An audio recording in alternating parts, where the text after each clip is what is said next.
اعوذ باللہ من الشیطان الرجیم بسم اللہ الرحمن الرحیم افمن اسس بنیانه على تقوی من اللہ ورضوان خیر ام من اسس بنیانه على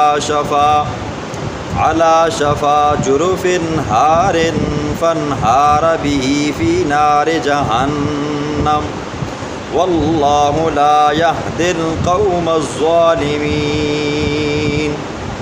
لا یزال بنیانهم الذی بنوا ریبة فی قلوبهم الا ان تقطع قلوبهم واللہ علیم حکیم ان اللہ اشترى من المؤمنین انفسهم واموالهم بان لهم الجنہ یقاتلون فی سبیل اللہ فیقتلون ویقتلون وعدا علیہ حقا فی التوراة والانجیل والقرآن ومن اوفى بعهده من الله فاستبشروا ببيعكم الذي بايعتم به وذلك هو الفوز العظيم صدق الله العظيم۔ کل کے درس میں آپ نے ابو عامر راہب نامی عیسائی منافق کا ذکر سنا، جس نے اپنی خباستوں کے لیے ایک مسجد بنائی، مسجد ضرار۔ اس مسجد کا مقصد صرف اور صرف یہ تھا کہ اسلام کو کمزور کیا جائے، کفر کو طاقت دی جائے اور ایمان والوں کے درمیان میں تفرقہ ڈالا جائے، نفرت ڈالی جائے، اور وَإِرْصَادًا لِمَنْ حَارَبَ اللَّهَ، اور منافقوں کے لیے سازشوں کا گڑھا بنایا جائے، اڈا بنایا جائے۔ آج اللہ رب العزت اسی مسجد، اسی عمارت کی نتیجوں کو بیان فرمائیں گے۔ فرمایا افمن اسسا، کیا پس وہ شخص کہ اسسا جس نے بنیاد رکھی، بنیانہ اپنی عمارت کی، علی تقوی من اللہ، اللہ سے ڈرتے ہوئے، اور ورضوان، اللہ کی خوشندی حاصل کرنے کے لیے، خیرون، یہ بہتر ہے مسجد قباء، امن، یا وہ عمارت، وہ مسجد، اسس بنیانہ کی بنیاد رکھی انہوں نے اپنی عمارت کی، علی شفا، ایک کنارے کے اوپر، جروفن، کھائی کے اوپر، ہارن، جو گرنے والی ہے، فنہار بھی فی نار جہنم، پس لے گرا وہ گڑھا، وہ جگہ ان سب کو جہنم کی وادی کے اندر، جہنم کی آگ کے اندر۔ حضرت مولانا شبیر احمد عثمانی رحمہ اللہ نے اس آیت کی تفسیر کر کے بتایا کہ کسی بندے نے اپنا مکان ایسی جگہ کے اوپر بنایا کہ ندی نالے کے قریب، جس کے نیچے سے وہ پانی جاتا ہے، تو جیسے ہی وہ پانی گزرتا رہے گا تو ایک نہ ایک دن وہ زمین بھی، وہ مکان بھی گڑھے میں گر جائے گا۔ اسی طرح ان لوگوں نے یہ مسجد بنائی ہے جہنم کے کنارے کے اوپر جی، جو انہیں لے کر جہنم کے اندر لے ڈوبے گی۔ ان کا مقصد کیا تھا جی؟ وہ ایمان والوں کے درمیان میں، اسلام کے درمیان میں اور اڈا بنانے کی خاطر انہوں نے بنائی تھی۔ فرمایا کہ یہ مسجد انہیں جہنم میں لے کر جائے گی۔ واللہ لا یہدی القوم الظالمین، اور اللہ رب العزت ہدایت نہیں دیتا ظالموں کو۔ آگے اللہ رب العزت مسجد ضرار کا نتیجہ بیان فرماتے ہیں۔ نتیجہ کیا ہوا؟ اللہ رب العزت نے اپنے پیغمبر کو بتایا کہ یہ مسجد صرف اور صرف فتنے اور فساد کے لیے بنائی گئی ہے۔ حضور صلی اللہ علیہ وسلم نے 4 صحابہ کرام کو تیار کیا، جو آئے، انہوں نے مسجد کو گرایا، گرانے کے بعد جلایا، تو فرمایا کہ لا یزال بنیانہم، ہمیشہ ان کی یہ عمارت، ان کی یہ مسجد، الذی بنوا، جو انہوں نے بنائی ہے، ریبتاً، ارمان رہ گیا جی، فی قلوبہم، ان کے دلوں میں، ہائے ہم نے یہ مسجد کس مقصد کے لیے بنائی تھی؟ جو مقصد تھا وہ مقصد بھی فوت ہو گیا اور مسجد بھی ہم سے چلی گئی۔ فرمایا یہ والا ارمان ان کے دل کے اندر رہ گیا، ان کی یہ جو سازشیں انہوں نے بنانی تھی یہ دل کے اندر رہ گئی، یہ ہمیشہ ان کے دل میں رہیں گی۔ الا ان تقطع قلوبهم، مگر ان کے دل جب تک کہ ٹکڑے ٹکڑے ہو جائیں گے۔ دل جب ٹکڑے ٹکڑے ہو جائے گا مطلب یہ ہے کہ ان کے اندر سے حق کی صلاحیت ختم ہو جائے گی۔ یہ ہے کہ جب وہ مر جائیں گے تب جا کر دل کے اندر سے ارمان ختم ہوگا نا، وگرنہ نہیں۔ دیکھو نا جی، کوئی بندہ منصوبہ بناتا ہے، کوئی ایک نظام ترتیب دیتا ہے، پلان بناتا ہے، بالکل اینڈ میں وہ جب پہنچ جاتا ہے اور آخر میں آ کر اس کا پلان ٹوٹ جاتا ہے، یا یہ ہے کہ اس کا بنا ہوا فتنہ فساد الٹ ہو جاتا ہے تو بندے کو کتنا ارمان ہوتا ہے۔ تو انہوں نے اپنا پلان بنایا ہوا تھا، مسجد بالکل تیار تھی، بس حضور نے آ کر افتتاح کرنا تھا جی، تو وہ افتتاح کرنے کے بجائے الٹا مسجد کو جلا دیا۔ فرمایا میرے پاک پیغمبر ان کے دلوں کے اندر یہ والا ارمان ہمیشہ رہے گا۔ اور واللہ علیم، اور اللہ جاننے والا ہے، حکیم، حکمتوں والا ہے۔ ان اللہ اشترى، آگے اللہ رب العزت نے ایمان والوں کو خوشخبری دی ہے جی۔ فرمایا ان اللہ، بے شک اللہ رب العزت نے اشترا، خرید لی ہے، من المؤمنین، ایمان والوں سے، انفسہم، ان کی جانوں کو، واموالہم، اور ان کے مالوں کو، بان لہم الجنہ، بدلے ان کے جنت ہے۔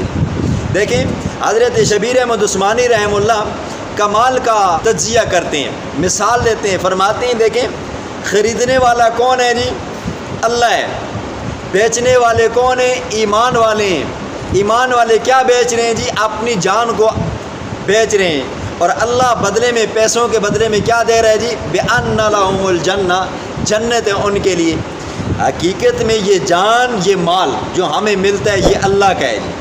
جان یہ اللہ کی دی ہوئی امانت ہے، اور یہ پیسے جو ہیں ہمارے پاس بینک بیلنس، یہ بھی اللہ کی دی ہوئی امانت ہے جی۔ لیکن اللہ اتنا غفور رحیم ہے، اتنا مہربان ذات ہے، وہ ہمیں دی ہوئی اپنی چیز کے بدلے میں ہمیں جنت دے رہے ہیں۔ فرمایا کہ ایمان والوں سے میں نے ان کی جان، ان کے مال، یہ سارے خرید لیے ہے، دوں گا بدلے میں کیا؟ جنت دوں گا۔ اور کریں گے کیا؟ یقاتلون فی سبیل اللہ فیقتلون ویقتلون، اللہ کے راستے میں قتال کریں گے، کافروں کو قتل کریں گے، اور وہ یقتلون، اور خود قتل ہو جائیں گے۔ ایک قتل اللہ کے راستے میں ہے، ایک قتل وہ ہے جو تعصب کی وجہ سے ہے یا اپنے مفاد کی خاطر ہے جی۔ تو اللہ کے راستے میں کیا جانے والا قتل، اعلاء کلمت اللہ کی خاطر، اللہ کے دین کو بلند کرنے کی خاطر کفار سے جو جنگ کی جاتی ہے، اس کو کہتے ہیں جی قتل، جنگ، جہاد۔ اور اس کے اندر جو بندہ فوت ہو جاتا ہے اس کو کہتے ہیں شہید، یہ اصل شہید ہے جی۔ حدیث میں اس کے علاوہ بھی شہداء کی قسمیں، لیکن جو سب سے بڑی قسم ہے شہید کی وہ یہ ہے، اعلاء کلمت اللہ کی خاطر میدان جنگ کے اندر کفار کے ساتھ لڑتے ہوئے شہید ہو جانا، یہ ایک قسم ہے جی۔ اس کے علاوہ حدیث کے اندر آتے ہیں کہ کوئی بندہ دیوار کے نیچے دب کر مر گیا تو یہ بھی شہید ہے، کوئی بندہ طاعون کی بیماری کے اندر مر گیا، یہ بھی شہید ہے، کوئی بندہ نمونیا کی بیماری لگی جی مر گیا تو یہ بھی شہید ہے، عورت ہے جی بچے کی بیماری کے اندر فوت ہوگی تو یہ بھی شہید ہے۔ اسی طرح اپنی جان کی حفاظت کرتے ہوئے لڑتے لڑتے اگر مر گیا تو یہ بھی شہید ہے، اپنے مال کی حفاظت کرتے ہوئے یا اپنے باقی کسی چیز کی دفاع کرتے ہوئے فوت ہو گیا، مارا گیا تو یہ بھی شہید ہے۔ شہداء کی اور بھی قسمیں، ایکسیڈنٹ کے اندر مارا گیا تو یہ بھی شہید ہے۔ ہاں ایکسیڈنٹ کے اندر مارا گیا شہید ہے، لیکن یہ ہے کہ ایکسیڈنٹ ایسا ہو کہ اس سفر کے اندر اللہ اللہ کیا جا رہا ہو، یا یہ ہے کہ خاموشی کی جائے جی۔ لیکن آج کل دیکھا جائے نوجوان طبقہ ہے جی، موبائل پاس لگے ہوتے ہیں، ہینڈ فری لگے ہوتے ہیں، اندر گانے لگے ہوتے ہیں، کانوں کے اندر ٹھوکے ہوتے ہیں۔ اللہ نہ کرے جی بندہ موت کے تختے پہ ہوتا ہے جی، کب موت کا فرشتہ آ جائے، گاڑی لڑک جائے، تو بندے کو یہ چاہیے کہ ہر وقت سفر میں ہو تو پھر باوضو رہے جی، اگر موت آ بھی جائے تو شہادت کی موت ہو اور شہیدوں والا مقام بندے کو ملے۔ تو یہ شہداء کی قسمیں۔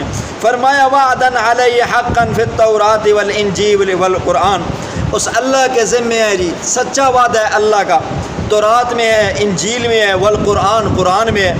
اور ومن اوفا بعہدی، کون ہے جو اللہ سے زیادہ وعدے کو پورا کرنے والا؟ اللہ سے زیادہ بھی کوئی وعدہ وفا کرنے والا ہے؟ نہیں ہے، اللہ سب سے زیادہ وعدہ وفا کرنے والا ہے۔ فاستبشروا، پس خوشخبری دو ان کو، ببیعکم الذی بایعتم بہ، اس سودے کی جو انہوں نے اللہ کے ساتھ کیا ہے۔ ایمان والوں نے اللہ سے سودا کیا ہے جی، اپنی جان بھی اللہ کے حوالے کرنی ہے، مال بھی اللہ کے حوالے کرنا ہے۔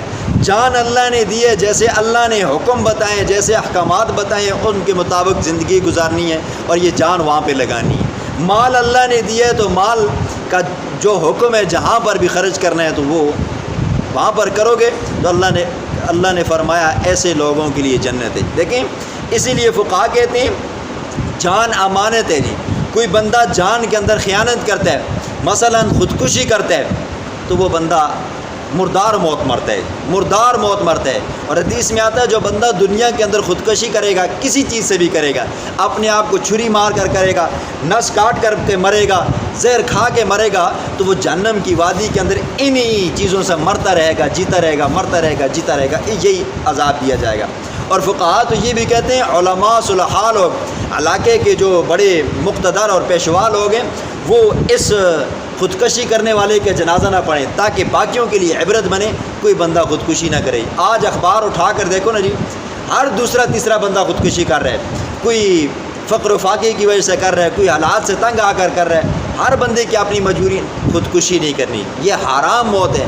لیکن اگر کوئی بندہ خودکشی کرتا ہے اور خودکشی کو حلال سمجھتا ہے، پھر تو فقہا کہتے ہیں کہ یہ بندہ تو کیا ہے جی، کافر مرا ہے۔ لیکن حالات کی مجبوری کی وجہ سے مرد ہے، اس کا جنازہ بھی پڑھا جائے گا، عام بندہ پڑھے، اس کو دفن کفن دیا جائے گا، لیکن علماء صلحاء ایسے بندے کا جنازہ نہ پڑھیں تاکہ باقیوں کے لیے عبرت بن جائے، پھر کوئی بندہ خودکشی نہ کرے۔ اور وَذَلِكَ هُوَ الْفَوْزُ الْعَظِيمُ، یہ سب سے بڑی کامیابی ہے۔ جان بھی اللہ کے راستے میں دینی ہے، مال بھی اللہ کے راستے میں دینا ہے، تو اس کے بدلے میں اللہ ہمیں جنت دے گا، تو فرمایا یہ سب سے بڑی کامیابی ہے۔ التائبون العابدون، اللہ رب العزت نے ایمان والوں کی کچھ صفات بیان فرمائی ہیں۔ ایمان والے صرف اللہ کے راستے میں جہاد نہیں کرتے کہ 24 گھنٹے جہاد ہی ہے، جہاد ہی ہے۔ فرمایا ایمان والے التائبون، ہمیشہ توبہ کرتے ہیں، چھوٹے سے چھوٹا گناہ ہو جائے اللہ کے دربار میں سجدہ کرتے ہیں، سر کو جھکاتے ہیں، اے اللہ مجھ سے گناہ ہوا ہے۔ بڑے سے بڑا گناہ ہوتا ہے تو توبہ کرتے ہیں، چھوٹے سے چھوٹا گناہ ہوتا ہے توبہ کرتے ہیں۔ فقہا کہتے ہیں کوئی بندہ چھوٹے گناہ کے اوپر اصرار کرتا ہے، صغیرہ گناہ کے اوپر اصرار کرتا ہے، بار بار کرتا ہے، تو یہ صغیرہ کبھی کبھی کیا بن جاتا ہے، کبیرہ بن جاتا ہے۔ تو پھر مومن بندہ ہو وہ کیا کرتا ہے جی، ہمیشہ اللہ کے ہاں توبہ استغفار کرتا ہے۔ تو فرمایا التائبون، پہلی صفت یہ ہے مومن بندے کی کہ وہ ہمیشہ اللہ کے سامنے توبہ کرے گا۔ العابدون، نمبر 2، ہمیشہ اللہ کی عبادت میں رہے گا جی، اللہ کی عبادت کرتا رہے گا۔ الحامدون، ہمیشہ رب کی تعریفیں کرتا رہے گا جی، خوشی ہے، غم ہے، دکھ ہے، سکھ ہے، غنی ہے، فقر ہے، جس حالت میں بھی ہے جی اللہ کی امید کرتا رہے گا، تسبیح کرتا رہے گا، تکبیر کرتا رہے گا، تحلیل کرتا رہے گا، اللہ اکبر، سبحان اللہ، الحمدللہ، استغفر اللہ، یہ پڑھتا رہے گا۔ الصائحون، روزہ رکھنے والا۔ چوتھی صفت فرمایا ایمان والے کیا ہیں جی، الصائحون، روزہ رکھنے والے ہیں۔ مفسرین نے الصائحون کے کئی معنی کیے۔ روزہ معنی کیا ہے، حدیث کے ان جملوں سے اللہ کے پیغمبر نے فرمایا السیاحت امتی الصیام، میری امت کی سیاحت کیا ہے جی، روزے رکھنے ہیں۔ اور ایک معنی جہاد بھی کیا گیا، اللہ کے پیغمبر نے فرمایا السیاحت امتی بالجہاد، میری امت کی سیاحت کیا ہے جی، جہاد ہے۔ بعض مفسرین نے اس کا معنی مہاجر بھی کیا ہے۔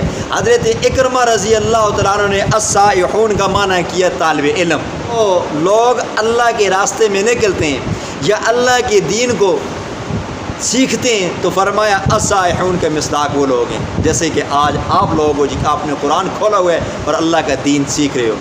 پھر فرمایا السائحون، عیسائیت کا جو مذہب تھا نا جی، عیسائیوں کے ہاں ایک سیاحت تھی، وہ کیا کرتے تھے، اپنے دین کی خاطر گھر بار کو چھوڑ دیتے تھے، وہ جنگلوں بیابانوں کے اندر چلے جاتے تھے، وہاں پر اللہ کی بڑائی بیان کرتے تھے، وہ اللہ کی عبادت میں لگے رہتے تھے۔